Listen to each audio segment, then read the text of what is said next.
Hi friends, welcome to social team பத்து channel. கேழ்வரகு மாவில் எப்படி கூழ் செய்கிறதுன்னு பார்க்கலாம். நாளைக்கு கூழ் ஊற்ற போகிறோன்னா முதல் நாளே நம்ம கூழ் செஞ்சு வச்சிடணும்.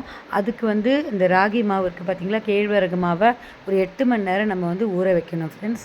மாவு நீங்கள் அரைச்சிட்டாலும் சரி, இல்லைனா கடையிலேருந்து நல்ல ஒரு பிராண்டடாக மாவு வாங்கிட்டாலும் சரி, அந்த மாவை எடுத்து வச்சுக்கோங்க. ஒரு பாத்திரத்தில் மஞ்சள் தடவி குங்குமம் வச்சு இந்த மாவை எடுத்து போட்டுக்கிட்டு நல்லா தண்ணி ஊற்றுங்க ஃப்ரெண்ட்ஸ். அதாவது கிட்டத்தட்ட 3 மடங்கு தண்ணி பிடிக்கும். நீங்கள் ஒரு பேக்கெட் போடுறீங்கன்னா, ஒரு டம்ளர் போடுறீங்கன்னா 3 டம்ளர் தண்ணி விடுங்க. நல்லா கரைச்சிக்கோங்க. கட்டி வில்லெல்லாம் இல்லாமல் கரைச்சிக்கணும். இந்த மாதிரி பாருங்கள், நான் கிட்டத்தட்ட ஒரு 1.5 கிலோவுக்கு மாவு போட்டிருக்கேன். ஸோ நல்லா தண்ணி விட்டு இந்த மாதிரி நல்லா கையை விட்டு பிசைஞ்சிக்கோங்க. நம்ம இந்த இதை வச்சு கூட அடிப்பாங்க, பீட்டர் வச்சு கூட. அதுக்கெல்லாம் இதுக்கு ஒத்து வராதுங்க. கையால் தான் நல்லா பிசையணும். ஏன்னா மாவு புளிக்கணும். இந்த அளவுக்கு கையை விட்டு நல்லா பிசைய உங்களுக்கு தண்ணி எவ்வளோ தேவைப்படுதோ தண்ணி விட்டு பிசைங்க.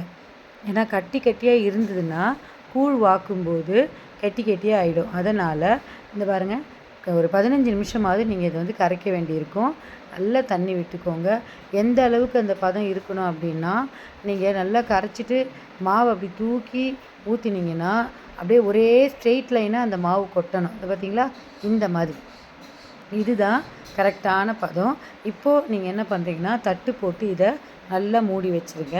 இந்த திட்டத்துக்கு தட்டு போட்டு மூடி வச்சுட்டு ஒரு 8 மணி நேரம் கழித்து கூழ் செஞ்சிங்கன்னா கூழ் சூப்பராக வரும் ஃப்ரெண்ட்ஸ். கூழ் எப்படி செய்யலாம் அப்படிங்கிறத அடுத்து வர வீடியோவில் போடுறேன். மறக்காமல் சோஷியல் டீம் பது சேனலை லைக் பண்ணி, ஷேர் பண்ணி, கமெண்ட் பண்ணுங்கள்.